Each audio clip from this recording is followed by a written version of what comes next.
Salmo 25. Pedido de ajuda e proteção. Ó Senhor Deus, a Ti dirijo a minha oração. Meu Deus, eu confio em Ti. Salva-me da vergonha da derrota. Não deixes que os meus inimigos se alegrem com a minha desgraça. Os que confiam em Ti não sofrerão a vergonha da derrota, mas serão derrotados os que sem motivo se revoltam contra Ti. Ó Senhor, ensina-me os Teus caminhos, faze com que eu os conheça bem. Ensina-me a viver de acordo com a Tua verdade, pois Tu és o meu Deus, o meu Salvador. Eu sempre confio em Ti. Ó Senhor, lembra da Tua bondade e do Teu amor, que tens mostrado desde os tempos antigos. Esquece os pecados e os erros da minha mocidade. Por causa do Teu amor e da Tua bondade, lembra de mim, ó Senhor Deus. O Senhor é justo e bom, e por isto mostra aos pecadores o caminho que devem seguir. Deus guia os humildes no caminho certo e lhes ensina a sua vontade.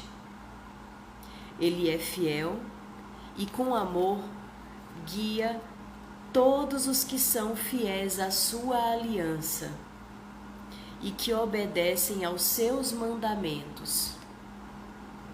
Ó Senhor Deus, cumpre a Tua promessa e perdoa os meus pecados, porque são muitos. Aqueles que temem o Senhor aprenderão com Ele o caminho que devem seguir. Eles sempre terão sucesso, e a terra prometida será dos seus filhos. O Senhor Deus é amigo daqueles que o temem e lhes ensina as condições da aliança que fez com eles. Eu olho sempre para o Senhor, pois Ele me livra do perigo.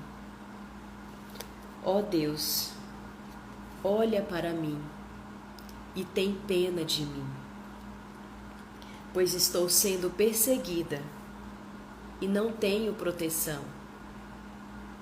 Livra o meu coração de todas as aflições e tira-me de todas as dificuldades. Vê as minhas tristezas e sofrimentos e perdoa todos os meus pecados. Vê quantos inimigos tenho. Vê como é grande o ódio deles contra mim. Protege-me e salva-me.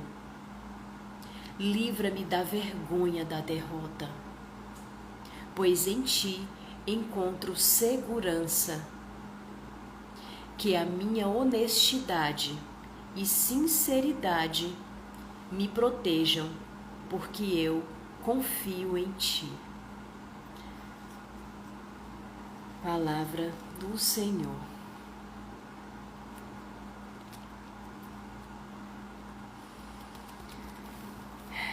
Esse salmo, ele é muito forte. E para mim o sentimento hoje é de proteção. Boa noite, Joelma. Seja bem-vinda, amada. A Clésia partilhou aqui que hoje ela quer agradecer por todo o amor e proteção de Deus. Quão grande Deus é. Sei que não sou digna de tanto reparo, bondade e amor. Só sei dizer que nada sou, sem Tua mão me amparando. Amém. Amém, Clésia. Boa noite, Gustavo. Seja bem-vindo. Parabéns pela decisão de estar aqui hoje. Lu, Luzinha, minha amada, Luciana, minha querida, minha irmã, minha comadre.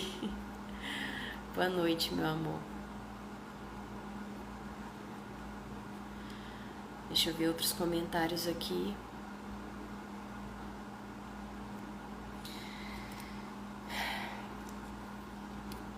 Olha só. Esse salmo também é um dos salmos assim que muitos versículos falam comigo. Mas hoje, em especial, até porque eu estava exatamente lendo o trecho daquele livro Negócios de Honra, lembram que eu partilhei com vocês? O Walter aqui já partilhou comigo que já ganhou o livro do filho dele e que já deve estar lendo, né, Walter? Então, eu quero partilhar com vocês hoje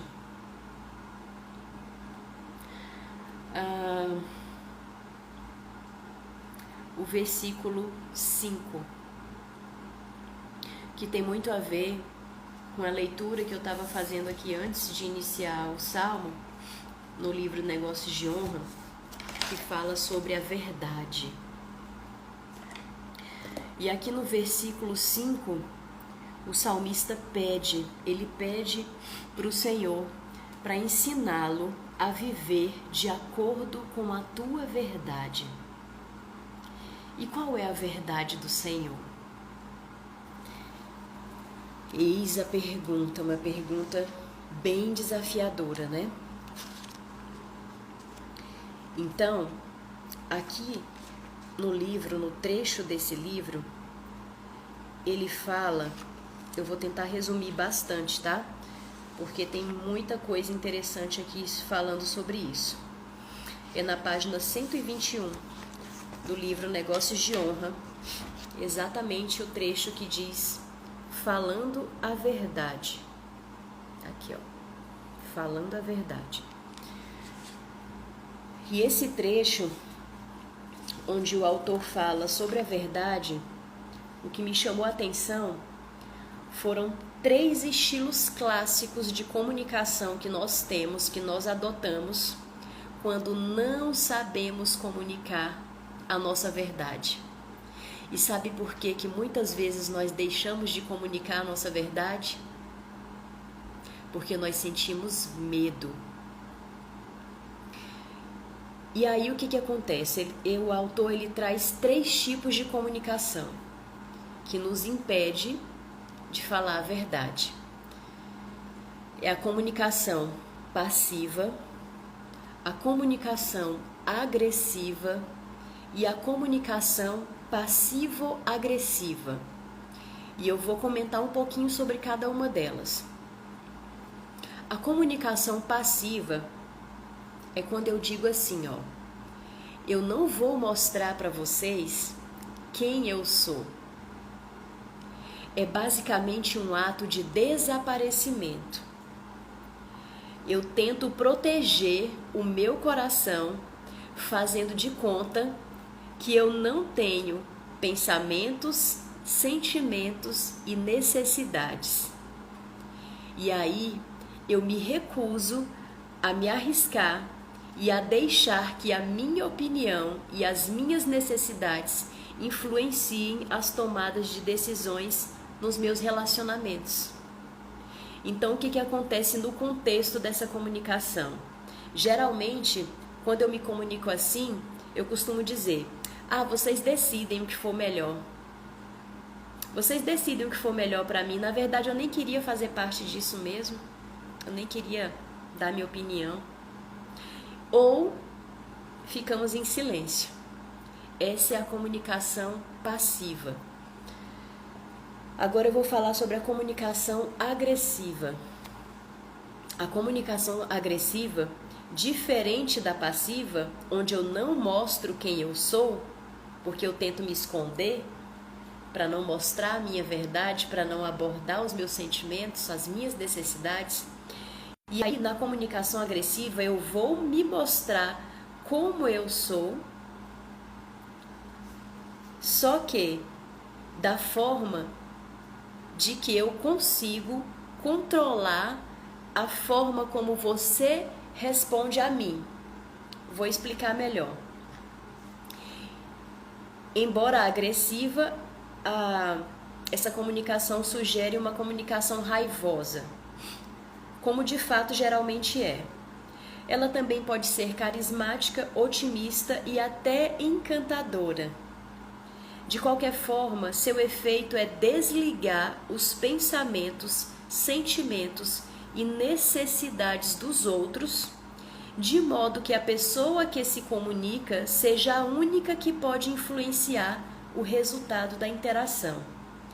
Isso é autoproteção. Autoproteção no ataque em lugar da defesa. Então, na comunicação passiva, eu me defendo, eu me escondo, eu me silencio. E na comunicação agressiva, eu me comunico, eu me expresso e eu ataco. Com o objetivo do quê? Com o objetivo de controlar o que os outros pensam sobre mim. E aí, explicando mais um pouquinho sobre isso. Em um contexto de um relacionamento, de uma comunicação, a pessoa costuma se expressar assim: é assim que vai ser. E vai ser feito do meu jeito. Ponto final. E agora eu vou para o exemplo da comunicação passivo-agressiva. É onde a pessoa não mostra quem ela é, mas ela vai controlar também como você responde a ela. Esse estilo é a forma mais mortal de comunicação, que busca a autoproteção e a ocultação da verdade, pois ela leva ao engano e manipula o outro nível. Em um contexto, em um relacionamento, a comunicação passivo-agressiva soa: claro, vamos fazer juntos, vamos fazer do seu jeito. Vou deixar você pensar que eu estou com você, mas você pode ter certeza que eu vou encontrar uma maneira de sabotá-lo, de puni-lo, de puxar o seu tapete, assim que possível. Então, são 3 estilos de comunicação tóxica que escondem a nossa verdade.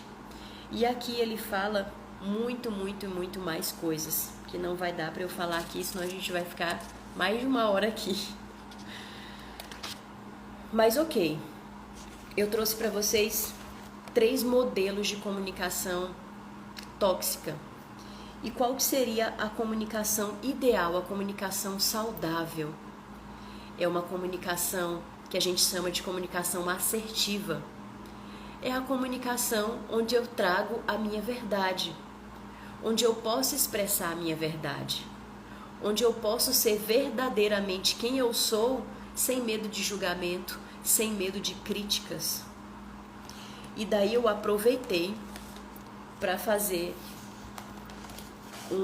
um exercício que na verdade eu pratico, que é um exercício para fortalecer a minha identidade, quem eu sou, que no coaching a gente chama de o exercício do eu sou.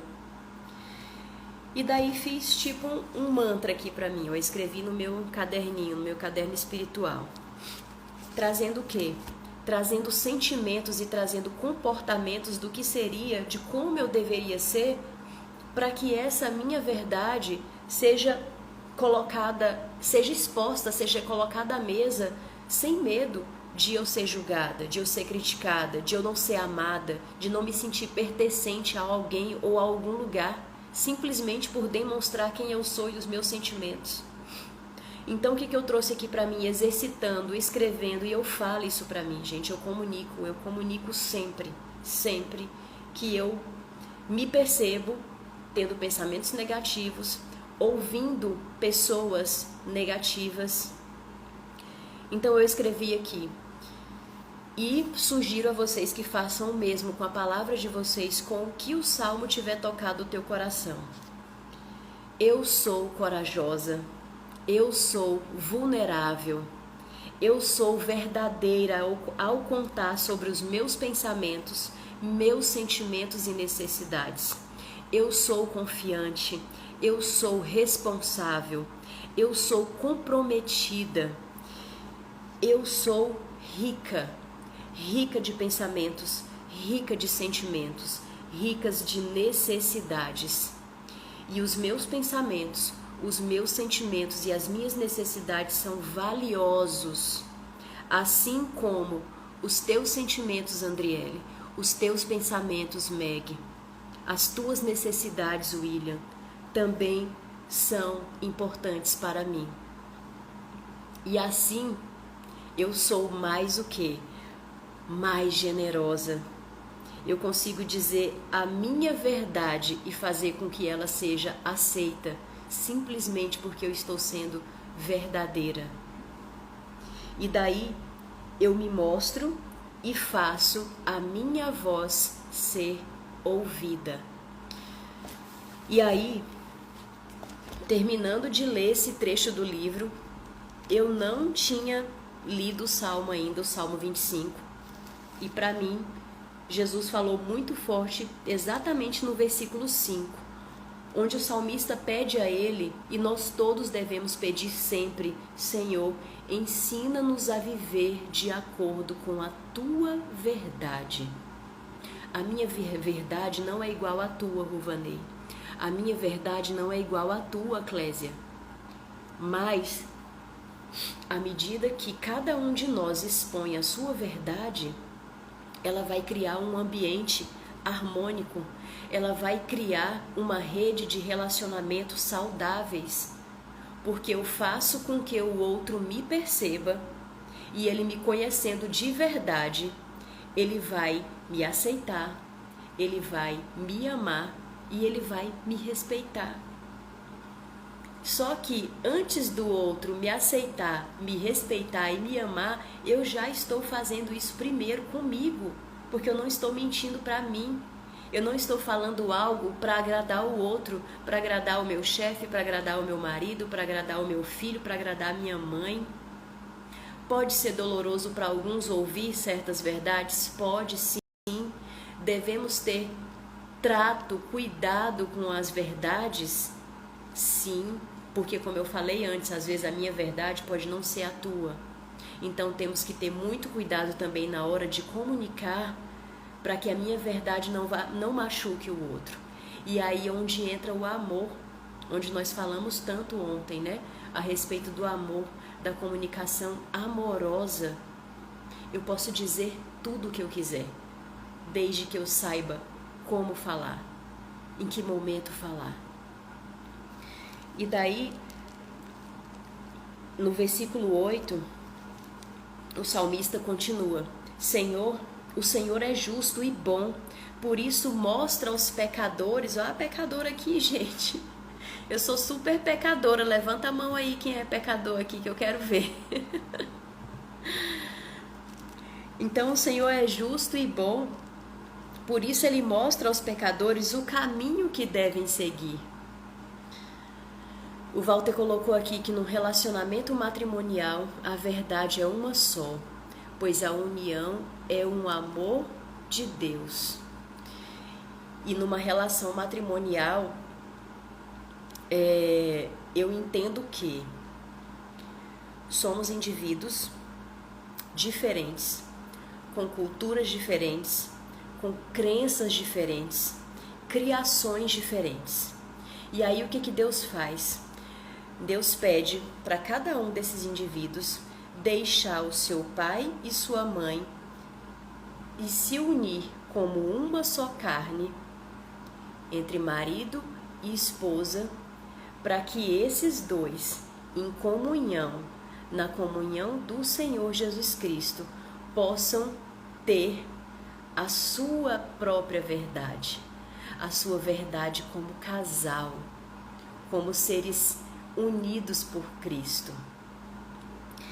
E daí, todas as vezes que um casal não só entre marido e mulher, mas que num relacionamento, eu tô falando casal aqui porque o Walter fez a contribuição dele a respeito do matrimônio, mas em um relacionamento, todas as vezes que eu coloco a minha verdade, que eu consigo sentar diante do meu colega, do meu pai, da minha mãe, do meu filho, ter uma conversa franca, uma conversa verdadeira, expondo o meu sentimento, expondo as minhas necessidades.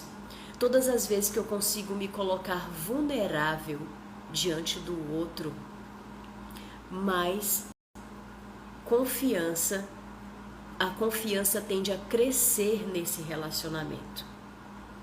Por muitas vezes, por muito tempo, e eu ainda vivo esse processo de me expor, de falar o que de fato eu estou sentindo, porque na minha infância a crença é: manda quem pode, obedece quem tem juízo. Então, assim, minha criação foi extremamente rigorosa, disciplinada, metódica. Então, faz, Carol obedece. Fica aqui, Carol fica. Não fala, Carol não fala. Então, assim, eu cresci assim. Eu cresci sendo criada para ser obediente. E claro que essas crenças cresceram junto comigo. E acabou que esses hábitos, esse hábito, né? Não estou dizendo que a obediência é ruim, não. Mas o que eu estou querendo dizer é para que nós tenhamos discernimento em tudo. Porque depois que eu cresci, muitos desafios vieram com essa crença da obediência também. Eu dizia muito amém, amém, amém para todo mundo. Peraí, mas é a minha vontade? E os meus desejos? E as minhas necessidades? E a minha verdade ficava onde? Ficava oprimida por alguma comunicação agressiva, por exemplo? Por alguém que conseguia falar mais alto do que eu? Eu não preciso falar mais alto para expor a minha verdade. Eu não preciso ser agressiva, inconveniente nem mal educada para dizer que o que eu estou falando é o correto, é bom. Então, por isso que nós devemos estar sempre nessa comunhão, nessa busca, porque a espiritualidade, ela traz essa mansidão. Essa vivência com o Espírito Santo, ela traz essa paciência, essa doçura, essa serenidade. E aí, lá no versículo 10, ele continua dizendo o quê? Que quem é fiel e com amor o Senhor guia. E o que é ser fiel? É se manter firme, é se manter perseverante, é se manter de pé, mesmo diante das tribulações, mesmo diante do fracasso. O fracasso não é de todo ruim. Eu tenho certeza que muitos fracassos aqui, muitas derrotas que vocês já tiveram na vida de vocês, desde quando nasceram até hoje, fizeram com que vocês chegassem até aqui. Se não tivessem fracassado, se não tivessem sido derrotados, caído, tropeçado, não teriam aprendido a se levantar. E daí, lá no versículo 11, o salmista reforça dizendo: Senhor, cumpre a tua promessa e perdoa os meus pecados. Mesmo eu falhando, mesmo às vezes eu não conseguindo me perdoar, Deus, Ele me perdoa de todos os pecados. É porque, como eu falei aqui ontem, o amor dele é incondicional. O Senhor não nos ama na mesma proporção de que nós amamos o outro e de que nós às vezes até nos amamos.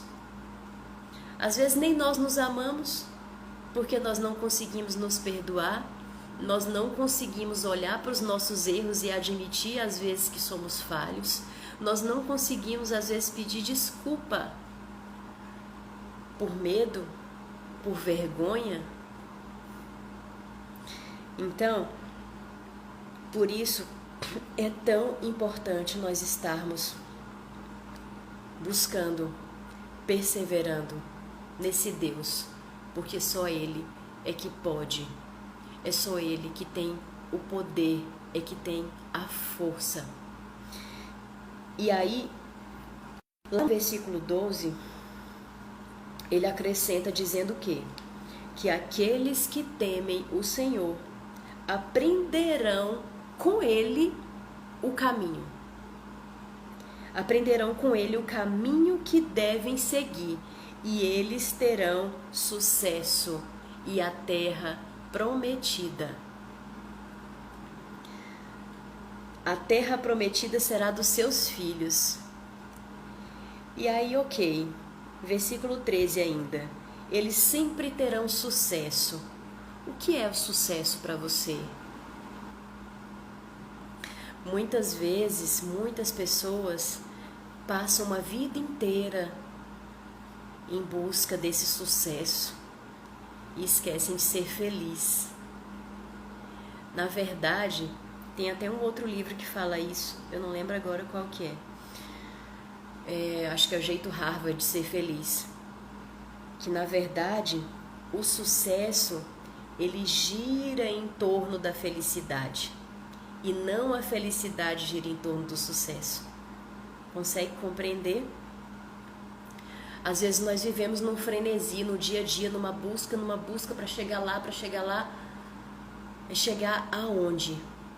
O que de fato é importante para você hoje? Hoje eu falo para vocês que para mim, o meu maior sucesso foi ter conseguido ter o controle dos meus nervos, principalmente com os meus filhos. Porque é extremamente desafiador educar filhos sozinha. Então, a primeira coisa que eu pensei, a primeira não, minto, porque eu pensei 1000 coisas ao mesmo tempo, mas uma das coisas mais importantes que eu refleti sobre quando eu me vi sozinha para guiar os meus filhos a assumir a maternidade sozinha, uma das coisas mais importantes que eu me perguntei foi: o que o Senhor espera de mim como mãe? Como eu posso exercer da melhor maneira esse papel e criar uma descendência saudável espiritualmente, emocionalmente, fisicamente? E sabe o que eu fiz? Fui orar e fui estudar. E faço isso até hoje. São quase 6 anos nessa caminhada da mãe solo, né, como dizem. Mas eu não me sinto só, porque Deus está comigo, sempre, sempre esteve comigo.